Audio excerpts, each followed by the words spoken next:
কালকে আমরা China visit যাচ্ছি, বাংলাদেশের জন্য খুবই ইম্পর্টেন্ট একটা ভিজিট। চাইনিজ অ্যাম্বাসেডর বলেছেন এটা একটা মাইল ফলক ভিজিট। আমরাও চাচ্ছি যে এখানে মূল ফোকাসটা আমাদের গভর্নমেন্টের, ইন্টারিম গভর্নমেন্টের মূল ফোকাস হচ্ছে সেখানে যে অবভিয়াসলি মানে হাইলাইট অফ দিস ভিজিট হচ্ছে শি জিনপিংয়ের সাথে, চাইনিজ প্রেসিডেন্ট শি জিনপিংয়ের সাথে 28 তারিখে সকালে আমাদের মাননীয় চিফ অ্যাডভাইজারের মিটিং। তো ওই মিটিংয়ে আমরা এই মিটিংটা অনেক ইম্পর্টেন্ট একটা মিটিং। এছাড়া যেটা ফোকাস থাকবে সেটা হচ্ছে চাইনিজ ইনভেস্টরদের সাথে, চাইনিজ ম্যানুফ্যাকচারিং কোম্পানিগুলোর সাথে, চাইনিজ এনার্জি কোম্পানিগুলোর সাথে এবং চাইনিজ টপ যারা প্রাইভেট কোম্পানি আছে, স্টেট রান কোম্পানি আছে, সবার সাথে কথা বলা। আপনারা জানেন প্রফেসর ইউনূসের একটা ইকোনমিক ডিপ্লোমেসির মূল কাজটা যেটা উনি করছেন সেটা হচ্ছে বাংলাদেশকে পুরো বিশ্বের কাছে তুলে ধরছেন অ্যাজ এ ম্যানুফ্যাকচারিং হাব, এবং এই বাংলাদেশকে যাতে এই রিজনের জন্য একটা বড় ম্যানুফ্যাকচারিং হাব হিসেবে এমার্জ করে, সেই জন্য যত ধরনের পলিসি নেওয়া দরকার, যত ধরনের রিফর্ম নেওয়া দরকার সেটা নেওয়া হচ্ছে।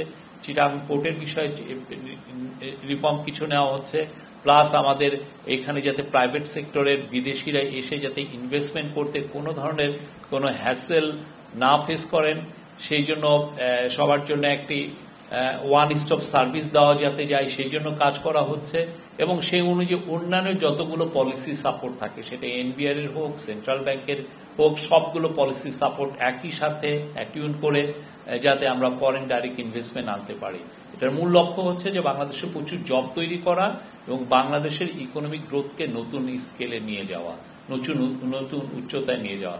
তো পুরো ভিজিটটা এটা একটা ফোকাস থাকবে।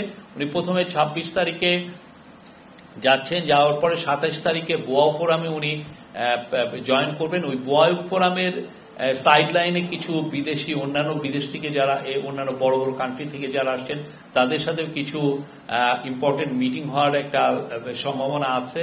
এবং তারপরে 28 তারিখে বেইজিং এ উনি ফিরে আসবেন। 28 তারিখে বেইজিং এ ওনার মিটিংগুলো বেশিরভাগ যেগুলো বায়োলেটারাল মিটিংগুলো, তো সেইখানেই অনেকগুলো ইনভেস্টরের সাথে মিটিং হবে। এবং এটার কিছুটা আউটলাইন কয়েকদিন আগে আমাদের executive chairman of BIDA Ashik Chowdhury জানিয়েছেন। তো এই বিষয়ে আমরা ওইখানে এখানে কিছু এমওইউ হওয়ার কথা আছে। তা আমরা এই পুরোটা আমাদের একটা টিম ওইখানে যাচ্ছে, আমরা আপনাদেরকে সবসময় আপডেট করব। যে ডেভেলপমেন্ট হয় আপনারা জানতে পারবেন।